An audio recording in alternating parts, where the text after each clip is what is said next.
video, someone asked how do I test dryer timers, know if they're working properly or not.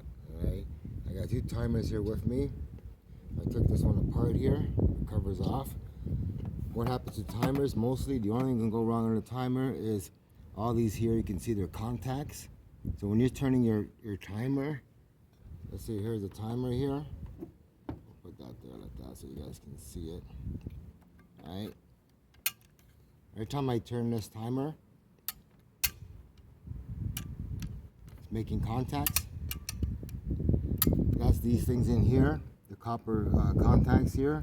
So when you're turning your timer, all the settings, these are contacts. So when you're turning, this wheel here is turning inside, and it's turning the contacts here. I don't know if you can see there, and that's hitting there.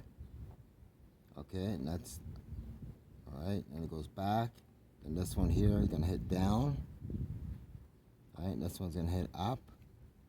So what usually happens when the timer goes is the contacts get burnt.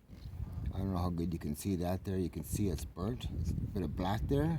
It's still working, but you can fix that just by getting some sandpaper inside and just clean the burn part. Give it a little light sanding and you clean the contacts. So if you have any timer issues on your dryers, take it apart, get some sandpaper.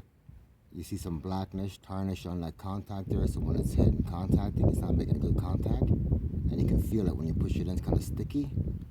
Yeah, so get some sandpaper, clean your contacts. There's another contact there. That's clean, that's okay, it's making contact. This is making contact. So that's basically a timer, guys. And your top goes back on like this. So line it up again. Put your cover back on. Get this back in here. There's a certain way to put these back on. And that's it. Put your screws in and you're good to go. But yeah, so if you want to test, so that's can go wrong to the contacts and the motor here. There's a little motor here at the back. Okay.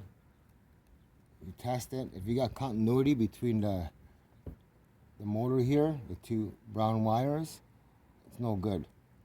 So if you're hearing this, no good. It's shot. Alright? So if you test it like that, you got no continuity in the motor is good. So that's it. Basically your motor here and your contacts. If your contacts are dirty, you're gonna have a problem. That's basically a timer, dryer timer, guys. And see when I'm turning it, it's making contacts. All the contacts are hitting each other. Alright? So that's why a timer would fail on the dryer, guys. Take it out again. There you go, because the contacts inside. These all make contacts. When you're turning it, it's going up. Release, contact, contact, contact. And there you can see that one there is kind of blackish.